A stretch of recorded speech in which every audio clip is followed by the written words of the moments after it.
comfortable we get, how quick we get comfortable with things.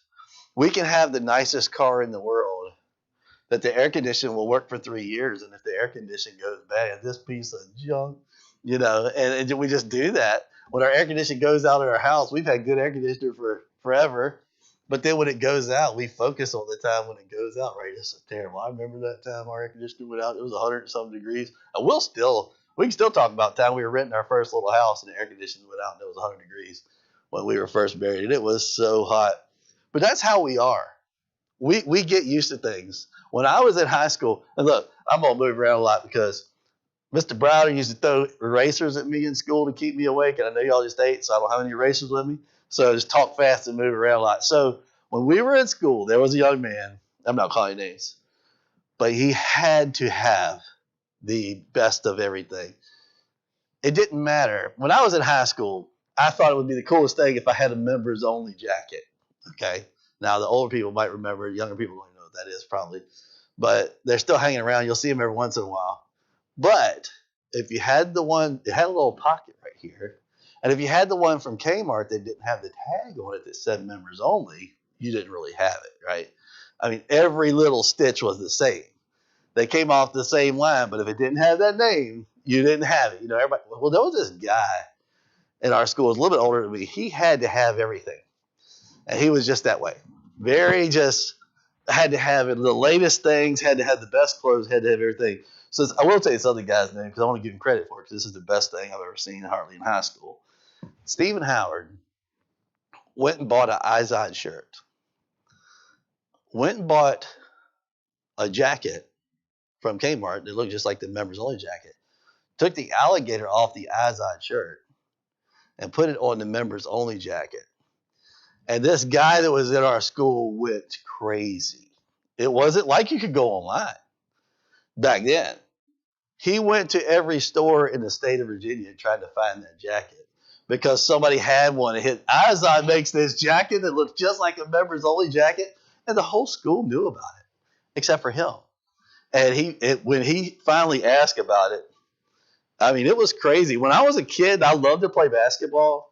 So when I was young, and young people will never remember this, but there wasn't anything but canvas Chuck Taylor Converse shoes. That's all there was. And that was like the best thing in the world to play basketball. Them things will kill your feet. If you put them on your feet now, they will kill you trying to play basketball, those things. Well, then kind of Nike came on the scene with their canvas shoes, and Puma and Pony and all these came on the scene, right? Converse a little bit. Well, they already had the Chucks, but they started stepping up with some other things. Well, those shoes were like $25. The Chucks were like $10. All right. But everybody thought, man, that's expensive. Then in 86 or whatever it was, 85, Michael Jordan hit the scene.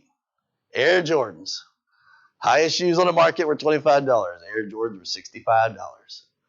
And everybody was like, I've never heard of such. A pair of tennis shoes for $65. Well, had to have them. That's how it was. Everybody had to have them. But I had a pair of them. I don't know why. And so everybody that had them, but you know what? 6 months later, you know what they looked like? The new had worn off, hadn't it? And they looked like junk. They looked like the same thing as all the other shoes that didn't cost anything. I had a guy that I worked with talk about how we get used to things, how we get used to what we got. And this is a true story. His name was Tom Tomczak. He was a Polish guy. And he was a big, strong guy. He didn't know how. He's one of these guys that didn't know how to play. He would poke you in the side, and you feel like you broke a rib. He was so rough. And well, Tomczak got caught in the rope in the machine. It took him up 20 feet in the air, and he came out. He would have certainly died if he'd have gone up into the machine. But he was down in the basement, and it threw him out. And the boss said it ate him and didn't like what he tasted like, and threw him out. But he actually pulled his finger out completely, and it really looked real, but it wasn't real. What looked like a stuffed finger on his keychain. This guy was a character, okay? For 12 years, he walked 2 miles to work. He never owned a car. He walked to the grocery store. He walked everywhere he went. He lived 2 miles from the plant in Hopewell, and he never had a car. And he said, I'm not spending all that money on gas. Well, one day he broke down and he bought a car. He finally bought a car. But, he never missed it because he never had it, right? He bought a car. This is the truth. 1 week later, he called in and said he couldn't make it to work because his car was broke down. And that is the truth. That's a legendary story. The boss couldn't even get mad at him because this guy's been walking to work for 12 years. After having a car for 1 week, he called in and said that his car was broke down and he couldn't get to work. So, I mean, that's the truth. So, but don't we do that, though? We get so used to the things we have. We get so used to everything.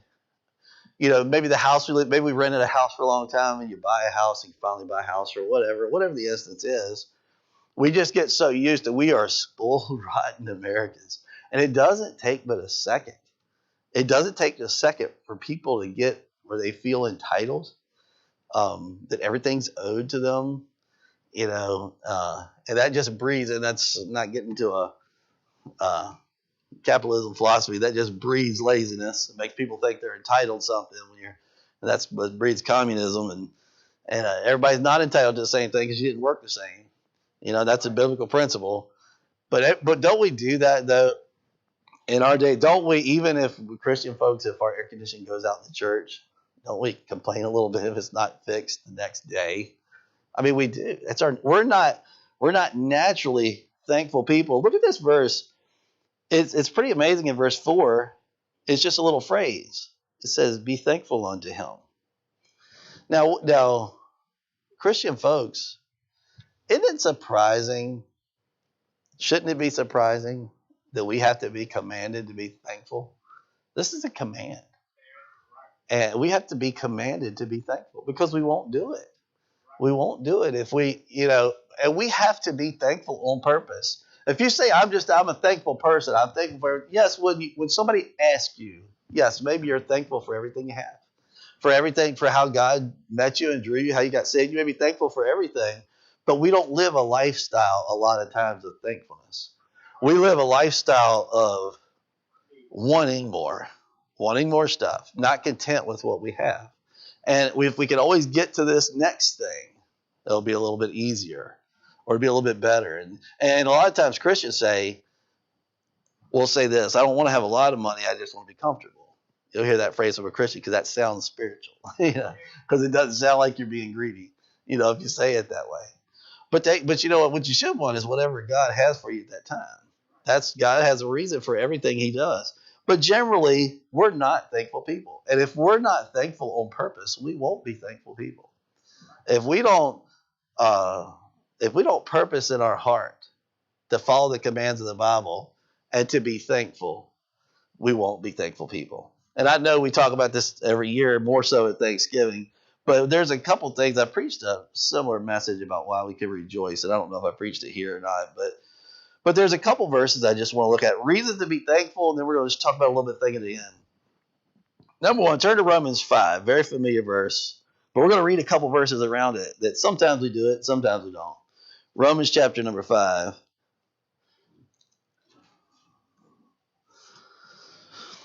A reason to be thankful. We should be thankful that Christ died for us.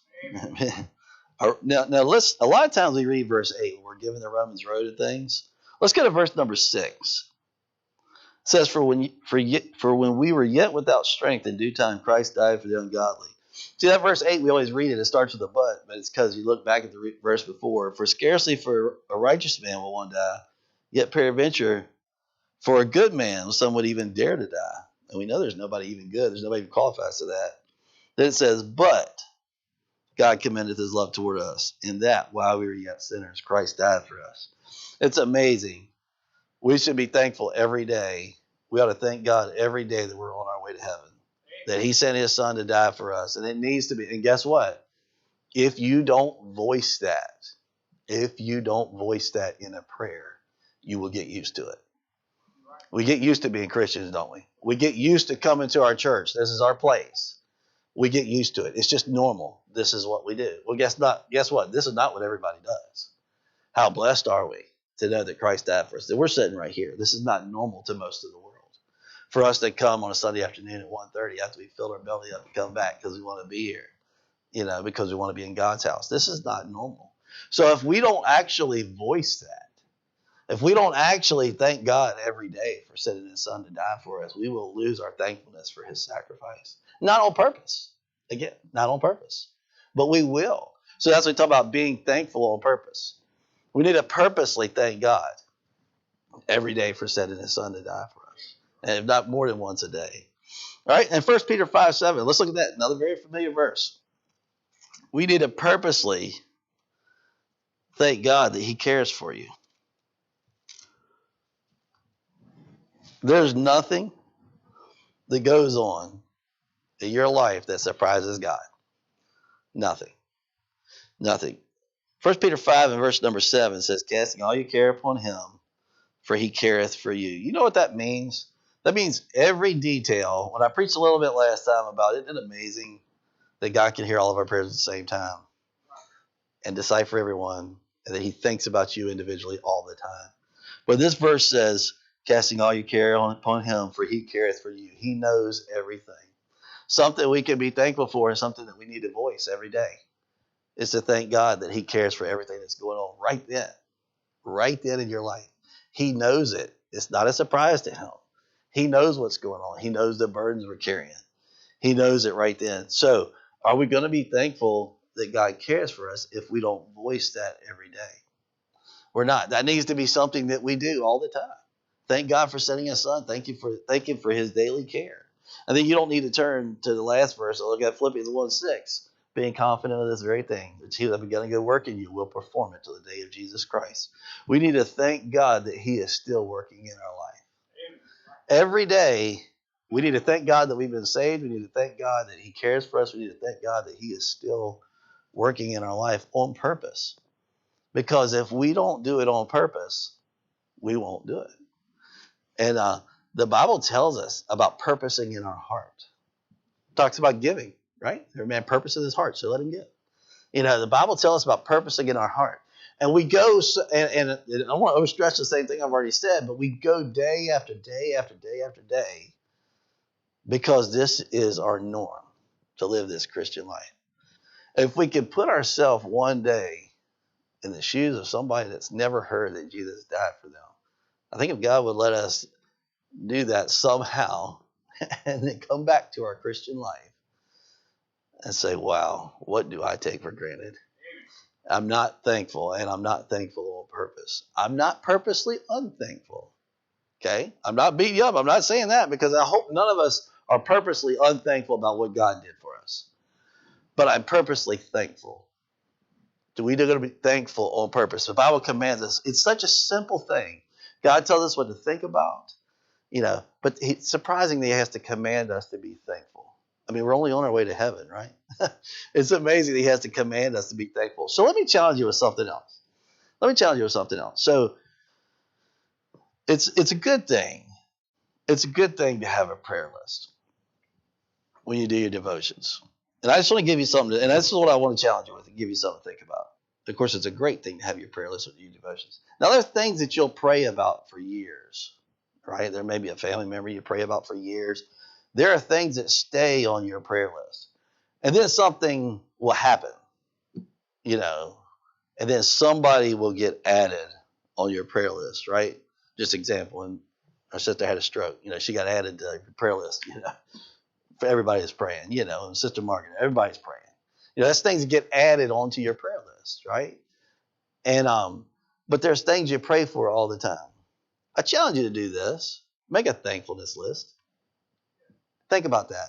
Now, and two things.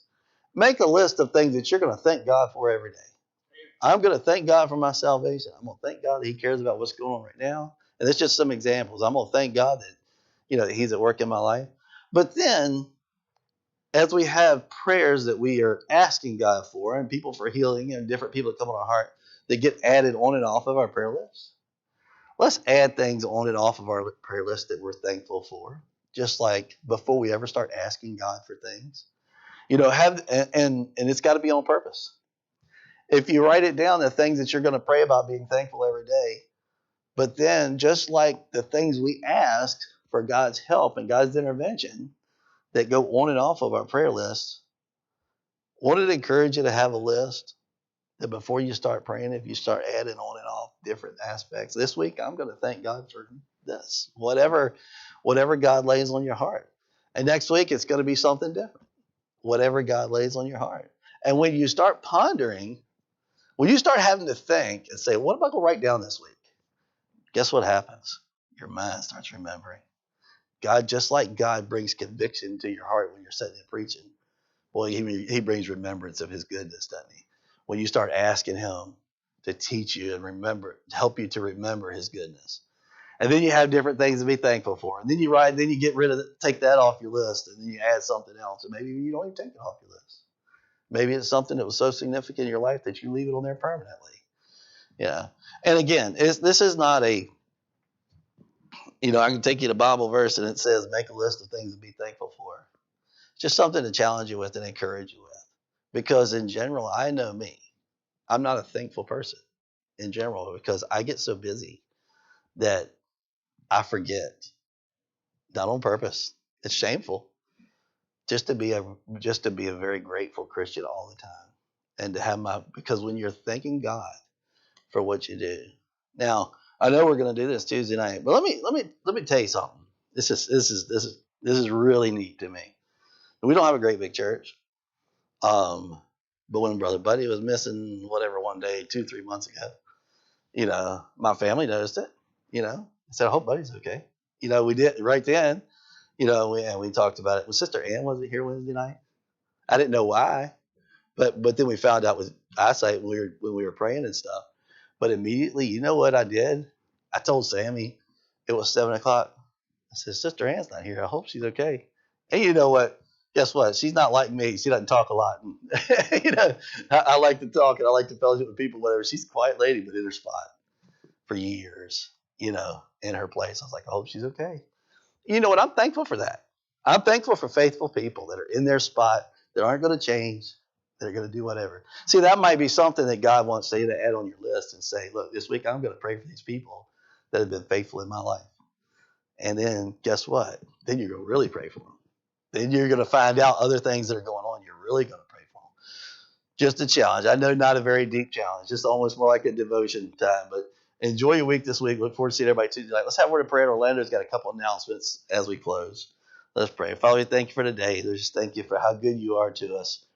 Lord, Lord, help us to be grateful people. Lord, help us to understand what you've done for us and to continually thank